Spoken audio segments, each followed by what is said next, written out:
Hello dear students, welcome to Miracle classes.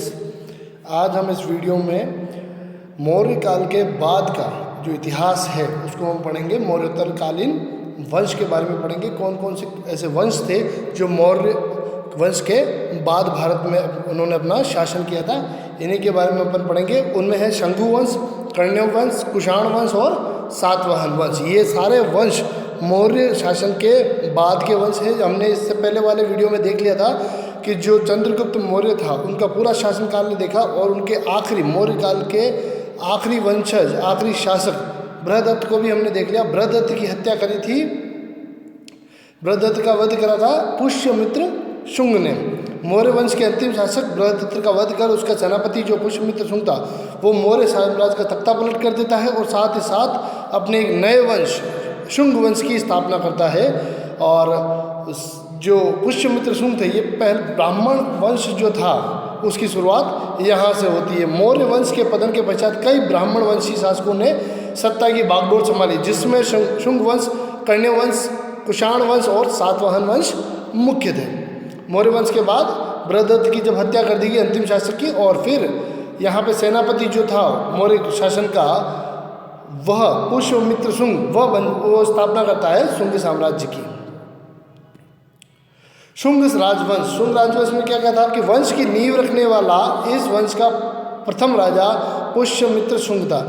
इस वंश की, इस राजवंश की जो नींव रखी थी वो थी पुष्यमित्र शुंग ने। पुष्यमित्र को ब्राह्मण धर्म का समर्थक और बौद्ध धर्म का शत्रु माना गया है। इसको ब्राह्मण धर्म का समर्थक माना गया है और बौद्ध धर्म का क्या माना गया है? शत्रु माना गया। अपने शासन काल में उसने कई बौद्ध धर्म विरोधी गतिविधियों को और बौद्ध स्तूपों और विहारों का विनाश किया। कई बौद्ध स्तूप जो थे और बौद्ध विहार जो थे उनका विनाश पुष्यमित्र शुंग ने किया, क्योंकि वह बौद्ध धर्म के खिलाफ था, वो बौद्ध धर्म का शत्रु था और ब्राह्मण धर्म का हमेशा समर्थक रहा। उसका हमेशा उसने प्रचार प्रसार किया। बौद्ध ग्रंथ दिव्यदान के अनुसार, एक बौद्ध ग्रंथ है दिव्यदान के अनुसार, पुष्यमित्र शुंग ने यह घोषणा की थी कि जो व्यक्ति मुझे एक भिक्षु का सिर लाकर देगा उसे मैं 100 दिनार दूंगा। शुंगों को वैदिक धर्म का अनुयायी माना गया है। शुंगों को वैदिक धर्म का अनुयायी, शुंग वंश के जो शासक थे उनको माना गया है।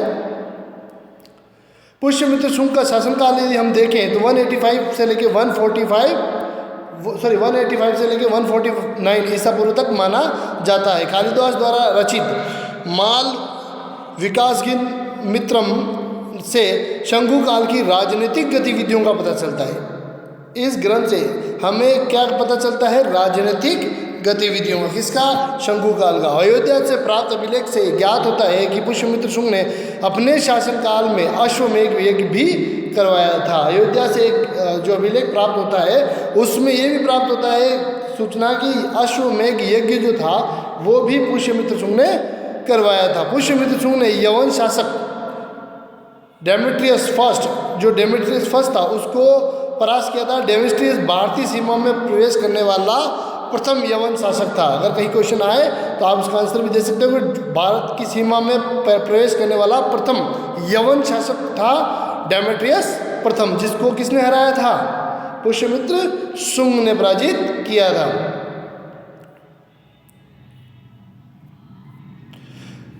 शुंग वंश का 10वां और अंतिम शासक था, 10वां और अंतिम शासक शुंग मित्र का 10वां तथा अंतिम शासक जो था वह था देवभूति, जिसकी हत्या उसके अमात्य वासुदेव ने की और शुंग शासन पर अपना आधिपत्य स्थापित किया। शुंग जो शासन था, शुंग साम्राज्य जो था, उसका अंतिम शासक 10वां अंतिम शासक देवभूति था। उसी के अमात्य वासुदेव ने हत्या कर दी और फिर शुंग शासन का अपने अधिकार में ले लिया, और फिर एक नए राजवंश की स्थापना की, कर्णव वंश। अमात्य वासुदेव कर्णव ने अपने शासक देवभूति की हत्या कर सिंहासन को अपने कब्जे में ले लिया और कर्णवंश की स्थापना की। वसुदेव को पाटलिपुत्र के कर्णवंश का प्रवर्तक माना जाता है। वसुदेव को पाटलिपुत्र का जो कर्णवंश है उसका प्रवर्तक माना जाता है। कर्णवंश में हम आगे देखेंगे कि कर्णवंश का अंतिम शासक जो था वो सम्राट सुष्मी कर्णव था। कर्णव वंश का अंतिम शासक सम्राट सुष्मी कर्णव, जिसे सिमुक कर्णव भी कहा जाता था, जो कि बहुत ही ज़्यादा दुर्बल और पद के योग्य यानी काबिल नहीं था कि वो सत्ता संभाल सके। इस कारण कई राज्यों ने खुद को स्वतंत्र घोषित कर लिया। जो उसके अंडर में कई राज्य थे उन्होंने अपने को सेल्फ डिपेंडेंट, अपना इंडिपेंडेंट घोषित कर लिया और उसके राजवंश से बाहर हो गए और कर्ण वंश का पतन हो गया। इस वंश का शासनकाल 75 ईसा पूर्व से 30 ईसा पूर्व तक का माना जाता है। कर्ण वंश का जो अंतिम शासक था वो था सुश्मी कर्णव और सिमु कर्णव था, जो कि बहुत ही दुर्बल था। इस कारण क्या होता है कि यहीं पे जो कर्णव वंश था उसकी क्या हो जाती है, पतन हो जाता है और वो वंश समाप्त हो जाता है। अब हम पढ़ेंगे एक नया वंश, कुषाण वंश। कुषाण वंश, कुषाण वंश। इसके बाद मगध पर कुषाण वंश का आधिपत्य हुआ। कुजुल कडफिसेस को कुषाण वंश का संस्थापक माना जाता है। कुजुल कडफिसेस जो था उसको कुषाण वंश का संस्थापक माना जाता है, इस्टेब्लिश उसने किया था, जो कि महान कुषाण सम्राट कनिष्क के परदादा थे। जो कनिष्क थे, कनिष्क के परदादा कौन थे? कुजुल कडफिसेस। उन्होंने ही कुषाण वंश की स्थापना की। कुषाण वंश का प्रसिद्ध सम्राट कनिष्क को, प्रसिद्ध सम्राट हम बात करें तो उसको प्रसिद्ध सम्राट किसको माना जाता है? कनिष्क को, जिसकी पहली राजधानी पुरुषपुर थी। जिसकी पहली राजधानी क्या थी? पुरुषपुर। तथा दूसरी राजधानी जो था उन्होंने मथुरा को बनाया। कनिष्क को द्वितीय अशोक भी कहा जाता था।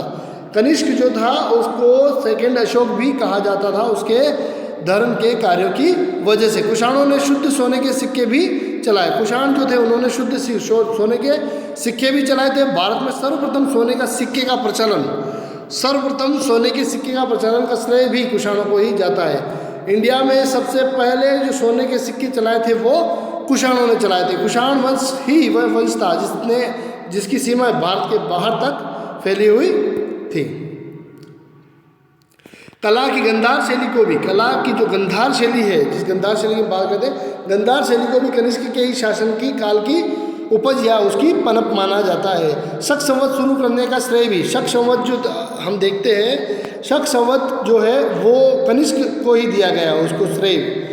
कनिष्क ने ही बुद्ध अंकित सिक्कों का प्रचलन भी किया था और यह भी माना था कि कुषाण काल में ही मूर्ति पूजन की शुरुआत हुई। और यह भी माना जाता है कि कुषाण काल जो था उसी में मूर्ति पूजन हुई, उसी में सोने के सिक्के चले और साथ ही साथ शक संवत की शुरुआत भी यहीं से हुई। और गंधार शैली जो था उसका श्रेय भी किसको जाता है?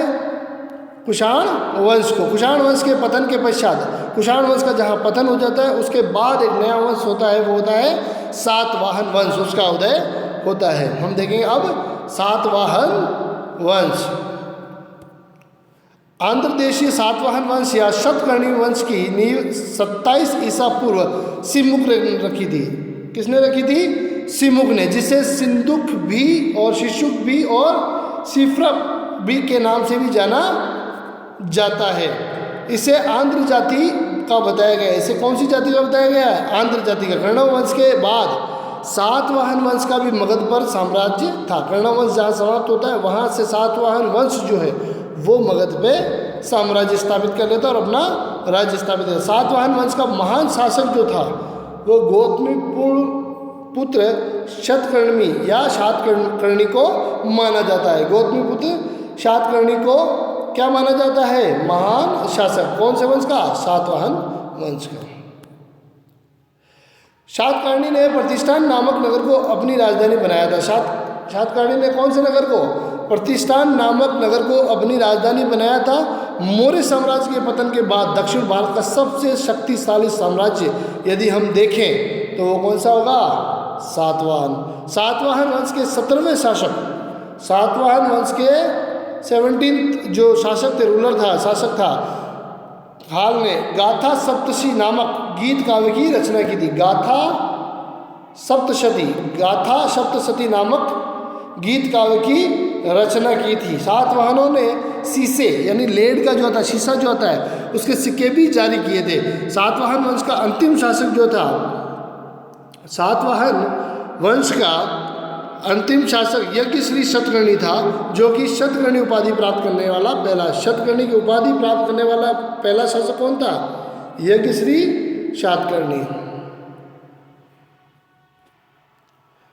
इन सब के पश्चात गुप्त वंश का उदय हुआ, जिसने भारत को पुनः एक नए सूत्र में बांधा। मौर्य वंश के पश्चात कई वर्ष तक भारत में राजनीतिक एकता का अभाव रहा। जो पॉलिटिकल यूनिटी है उसका अभाव हमेशा भारत में रहा, जब तक कि एक नया गुप्त वंश स्थापित नहीं हो गया। भारत में खत्म हो चुकी राजनीतिक एकता को पुनः स्थापित करने का श्रेय भी गुप्त वंश को जाता है। और हम अगले वीडियो में पढ़ेंगे गुप्त वंश। Thank you guys. अगले वीडियो में हम गुप्त वंश से चर्चा करेंगे कि गुप्त वंश के बारे में पढ़ेंगे और जिसने पॉलिटिकल यूनिटी जो थी उसको स्टैब्लिश किया था इंडिया में, और उसको पॉलिटिकल यूनिटी स्टैब्लिश करने का श्रेय भी जो गुप्त वंश है उसी को जाता है। हम अगले वीडियो में गुप्त वंश पर डिस्कस करेंगे। Thank you guys.